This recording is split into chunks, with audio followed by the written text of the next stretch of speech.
കേരള രാഷ്ട്രീയത്തിൽ സാധാരണയായി തിരഞ്ഞെടുപ്പ് ഫലങ്ങൾ പുറത്തുവന്നതിന് ശേഷം മുഖ്യമന്ത്രി സ്ഥാനത്തെക്കുറിച്ചാണ് പ്രധാന ചർച്ചകൾ ഉയരാറുള്ളത്.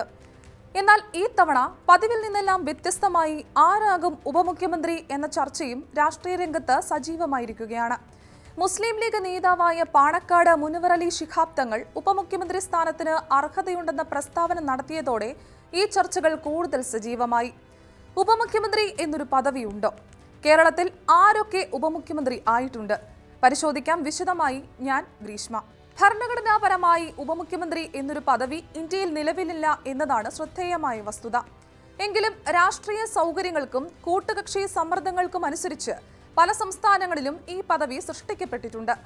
ചില സംസ്ഥാനങ്ങളിൽ ഒരേ സമയം 2 ഉപമുഖ്യമന്ത്രിമാരെ നിയമിച്ച സംഭവങ്ങളും ഉണ്ടായിട്ടുണ്ട്. എന്നാൽ നിയമപരമായി ഉപമുഖ്യമന്ത്രി മന്ത്രിസഭയിലെ മറ്റംഗങ്ങളെക്കാൾ വ്യത്യസ്തനായ ഒരാൾ എന്ന നിലയിൽ വ്യക്തമായ നിർവചനം കോടതി നൽകിയിട്ടില്ല. സാധാരണയായി മുഖ്യമന്ത്രിക്ക് ശേഷമുള്ള രണ്ടാമൻ എന്ന രാഷ്ട്രീയ പ്രതീകാത്മക സ്ഥാനം മാത്രമാണ് ഈ പദവിക്ക് നൽകപ്പെടുന്നത്. കേരളത്തിന്റെ രാഷ്ട്രീയ ചരിത്രത്തിൽ ഉപമുഖ്യമന്ത്രി പദവി വഹിച്ചിട്ടുള്ളത് 3 നേതാക്കളാണ്. ഒരു കോൺഗ്രസ് നേതാവും 2 മുസ്ലിം ലീഗ് നേതാക്കളുമാണ് ആ പട്ടികയിൽ ഉൾപ്പെടുന്നത്.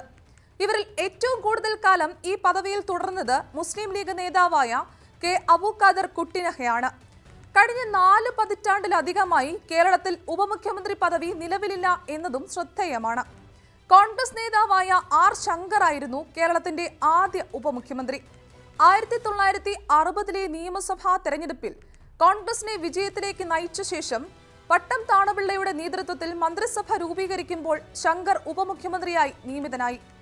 അതോടൊപ്പം ധനകാര്യ വകുപ്പും അദ്ദേഹത്തിന്റെ കീഴിലായിരുന്നു. തുടർന്ന് 1962 അദ്ദേഹം മുഖ്യമന്ത്രിയായി സ്ഥാനമേറ്റു. 1964 വരെ ആ സ്ഥാനത്ത് തുടർന്ന ശങ്കർ അവിശ്വാസ പ്രമേയത്തിലൂടെ പുറത്തായ ഏക കേരള മുഖ്യമന്ത്രി എന്ന പ്രത്യേകതയും കൈവരിച്ച വ്യക്തിയാണ്. മുസ്ലിം ലീഗ് നേതാവായ CH മുഹമ്മദ് കോയ കേരളത്തിന്റെ 2ാമത്തെ ഉപമുഖ്യമന്ത്രിയായിരുന്നു. ഒന്നിലധികം തവണ ഈ പദവി വഹിച്ച ഏക വ്യക്തി എന്ന പ്രത്യേകത അദ്ദേഹത്തിനുണ്ട്. കെ കരുണാകരൻ നേതൃത്വം നൽകിയ മന്ത്രിസഭകളിൽ അദ്ദേഹം ഉപമുഖ്യമന്ത്രിയായി സേവനമനുഷ്ഠിച്ചു. വെറും 54 ദിവസം മാത്രം മുഖ്യമന്ത്രിയായിരുന്ന കോയ പിന്നീട് ഉപമുഖ്യമന്ത്രിയായി പ്രവർത്തിച്ചു. നിയമസഭാ സ്പീക്കർ, മുഖ്യമന്ത്രി, ഉപമുഖ്യമന്ത്രി എന്നീ 3 പ്രധാന പദവികളും വഹിച്ച ഏക വ്യക്തിയാണ് അദ്ദേഹം. കൂടാതെ മുഖ്യമന്ത്രിയായ ശേഷം വീണ്ടും മന്ത്രി പദവി വഹിച്ച ഏക നേതാവും CH മുഹമ്മദ് കോയയാണ്. മുസ്ലിം ലീഗ് നേതാവായ കെ അബൂഖാദർ കുട്ടിനഹ കേരളത്തിലെ 3ാമത്തെയും അവസാനത്തെയും ഉപമുഖ്യമന്ത്രിയായിരുന്നു. ഏറ്റവും കൂടുതൽ കാലം ഈ പദവിയിൽ തുടരാൻ കഴിഞ്ഞ വ്യക്തിയും അദ്ദേഹം തന്നെയാണ്. 1983 മുതൽ 1987 വരെ കരുണാകരൻ മന്ത്രിസഭയിൽ ഉപമുഖ്യമന്ത്രിയായി പ്രവർത്തിച്ചു. ഇതിനു മുൻപ് വിവിധ മന്ത്രിസഭകളിൽ തദ്ദേശ സ്വയംഭരണ വകുപ്പിന്റെ മന്ത്രിയായും സേവനമനുഷ്ഠിച്ചു. മലപ്പുറം ജില്ലാ രൂപീകരണവുമായി ബന്ധപ്പെട്ട പ്രവർത്തനങ്ങളിലും അദ്ദേഹം നിർണായക പങ്കുവഹിച്ചു. കേരളത്തിൽ കോൺഗ്രസും ഇന്ത്യൻ കമ്മ്യൂണിസ്റ്റ് പാർട്ടി മാർക്സിസ്റ്റിന്റെയും നേതൃത്വത്തിലുള്ള 2 പ്രധാന രാഷ്ട്രീയ ചേരികളായി രാഷ്ട്രീയ സംവിധാനം രൂപം കൊണ്ടത് 1980കളിൽ നിന്നാണ്. യുണൈറ്റഡ് ഡെമോക്രാറ്റിക് ഫ്രണ്ടും ലെഫ്റ്റ് ഡെമോക്രാറ്റിക് ഫ്രണ്ടും രൂപം കൊണ്ടതിനു ശേഷം കൂട്ടുകക്ഷി രാഷ്ട്രീയത്തിന് കൂടുതൽ പ്രാധാന്യം ലഭിച്ചു. 1982 തെരഞ്ഞെടുപ്പിൽ കോൺഗ്രസ് വിഭാഗങ്ങൾ മുസ്ലിം ലീഗ്, കേരള കോൺഗ്രസ് എന്നിവ ചേർന്ന സഖ്യമാണ് അധികാരത്തിലെത്തിയത്. അന്നത്തെ സീറ്റ് കണക്കുകൾ നോക്കുമ്പോൾ കോൺഗ്രസ് വിഭാഗങ്ങൾക്കും മുസ്ലിം ലീഗിനും സമാനമായ ശക്തിയുണ്ടായിരുന്നു എന്നത് ഇന്നും ഒരു രാഷ്ട്രീയ യാഥാർത്ഥ്യമാണ്. എന്നാൽ 1987 ശേഷം അധികാരത്തിലെത്തിയ LDF സർക്കാരുകൾ ഒരിക്കലും ഉപമുഖ്യമന്ത്രി പദവി കൊണ്ടുവന്നിട്ടില്ല. അതേസമയം UDF സർക്കാരുകൾക്കും പല അവസരങ്ങളിൽ ഇത് നടപ്പിലാക്കാമായിരുന്നു എങ്കിലും രാഷ്ട്രീയ സമവാക്യങ്ങൾ കാരണം അത് സംഭവിച്ചില്ല. 1991 UDF അധികാരത്തിലെത്തിയപ്പോൾ മുസ്ലിം ലീഗിന് ഉപമുഖ്യമന്ത്രി പദവി ലഭിക്കാമായിരുന്നു. എന്നാൽ പാർട്ടിയിലെ നേതൃത്വ ക്രമീകരണങ്ങൾ കാരണം അത്തരം ആവശ്യം ഉയർന്നില്ല. 2001 UDF വൻ ഭൂരിപക്ഷത്തോടെ അധികാരത്തിൽ എത്തിയതിനാൽ ഉപമുഖ്യമന്ത്രി പദവിക്ക് പ്രത്യേക പ്രസക്തി ഉണ്ടായിരുന്നില്ല. 2011 ചെറിയ ഭൂരിപക്ഷത്തിലാണ് UDF അധികാരത്തിലെത്തിയത്. അന്ന് 5ാം മന്ത്രി എന്ന വിവാദത്തിൽ മുസ്ലിം ലീഗിന് അധിക മന്ത്രിസ്ഥാനം ലഭിച്ചതോടെ ഉപമുഖ്യമന്ത്രി പദവി വീണ്ടും ചർച്ചയായില്ല.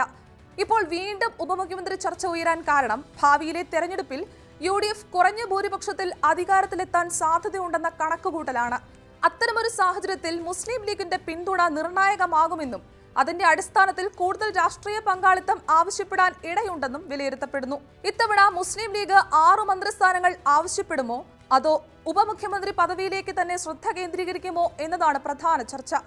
കൂടാതെ ഉപമുഖ്യമന്ത്രി പദവി നൽകുന്നത് ഭരണത്തിൽ സ്ഥിരതയുണ്ടാക്കുമോ, അല്ലെങ്കിൽ കൂടുതൽ അധികാര കേന്ദ്രങ്ങൾ സൃഷ്ടിച്ച് പ്രശ്നങ്ങൾ വർദ്ധിപ്പിക്കുമോ എന്ന ചോദ്യവും ഉയരുന്നുണ്ട്. ഇതിനു പുറമെ മറ്റു ഘടകകക്ഷികളും സമാനമായ ആവശ്യങ്ങൾ ഉന്നയിക്കാൻ ഇടയുണ്ടെന്ന ആശങ്കയും കോൺഗ്രസിനുള്ളിൽ നിലനിൽക്കുന്നു. ഒരു കക്ഷിക്ക് ഉപമുഖ്യമന്ത്രി പദവി നൽകിയാൽ മറ്റുള്ളവർക്കും സമാനമായ സ്ഥാന അവകാശങ്ങൾ ആവശ്യപ്പെടാൻ സാധ്യതയുണ്ട്. ഉപമുഖ്യമന്ത്രി പദവി ഒരു നിയമപരമായ നിർബന്ധിത ഘടകമല്ലെങ്കിലും രാഷ്ട്രീയ സമവാക്യങ്ങൾ രൂപപ്പെടുത്തുന്നതിൽ നിർണായക ഉപാധിയായി മാറുന്നുണ്ട്. കേരളത്തിൽ ഈ പദവി വീണ്ടും വരുമോ എന്നത് അടുത്ത തെരഞ്ഞെടുപ്പിന്റെ ഫലത്തെയും അതിനുശേഷമുള്ള കൂട്ടുകക്ഷി ചർച്ചകളെയും ആശ്രയിച്ചിരിക്കും. ഇതൊരു പദവി സംബന്ധിച്ച ചർച്ച മാത്രമല്ല, മറിച്ച് കേരളത്തിന്റെ ഭാവി രാഷ്ട്രീയ ശക്തി സമവാക്യങ്ങളുടെ സൂചന കൂടിയാണ്.